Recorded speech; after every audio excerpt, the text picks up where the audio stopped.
तब मुनि ने बहुत दुख के साथ बार बार पछताकर मुझे आदरपूर्वक बुला लिया।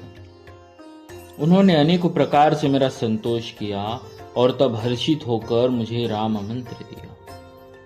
कृपा निधान मुनि ने मुझे बालक रूप श्री राम जी का ध्यान की विधि बतलाया। सुंदर और सुख देने वाला यह ध्यान मुझे बहुत ही अच्छा लगा। वह ध्यान मैं आपको पहले ही सुना चुका हूँ। मुनि ने कुछ समय तक मुझको वहां अपने पास रखा। तब उन्होंने श्री रामचरितमानस वर्णन किया। आदर पूर्वक मुझे यह कथा सुनाकर फिर मुनि मुझसे सुंदर वाणी बोले, हे तात, यह सुंदर और गुप्त रामचरितमानस मैंने शिव जी की कृपा से पाया था। तुम्हें श्री राम जी का निज भक्त जाना, इसी से मैंने तुमसे सब चरित्र विस्तार के साथ कहा। हे तात, जिनके हृदय में श्री राम जी की भक्ति नहीं है, उनके सामने इसे कभी भी नहीं कहना चाहिए। मुनि ने मुझे बहुत प्रकार से समझाया। तब मैंने प्रेम के साथ मुनि के चरणों में सिर नवाया। मुनीश्वर ने अपने कर कमल से मेरा सिर स्पर्श करके हर्षित होकर आशीर्वाद दिया कि अब मेरी कृपा से तेरे हृदय में सदा प्रगाढ़ राम भक्ति बसेगी। तुम सदा श्री राम जी को प्रिय हो और कल्याण रूप गुणों के धाम, मान रहित इच्छानुसार रूप धारण करने में समर्थ हो। इच्छा मृत्यु, जिसकी शरीर छोड़ने की इच्छा करने पर ही मृत्यु हो, बिना इच्छा के मृत्यु न हो, एवं ज्ञान और वैराग्य के भंडार हो। इतना ही नहीं, श्री भगवान को स्मरण करते हुए तुम जिस आश्रम में निवास करोगे, वहां 1 योजन 4 कोस तक अविद्या माया मोह नहीं व्यापेगा। काल कर्म गुण दोष और स्वभाव से उत्पन्न कुछ भी दुख तुमको नहीं व्यापेगा।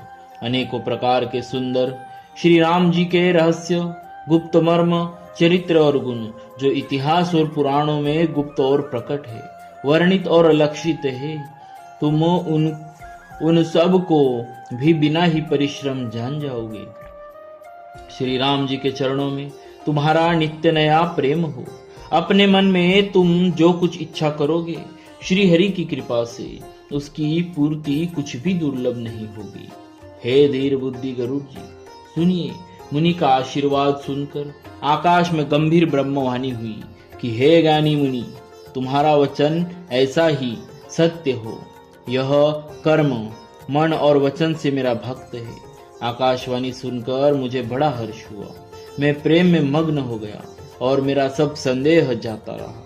तदनंतर मुनि की विनती करके आज्ञा पाकर और उनके चरण कमलों में बार बार सिर नवाकर मैं हर्ष सहित इस आश्रम में आया। प्रभु श्री राम जी की कृपा से मैंने दुर्लभ वर पा लिया। हे पक्षीराज गरुड़ जी, मुझे यहाँ निवास करते 27 कल्प बीत गए। मैं यहाँ सदा श्री रघुनाथ जी के गुणों का गान किया करता हूँ और चतुर पक्षी उसे आदर पूर्वक सुनते हैं।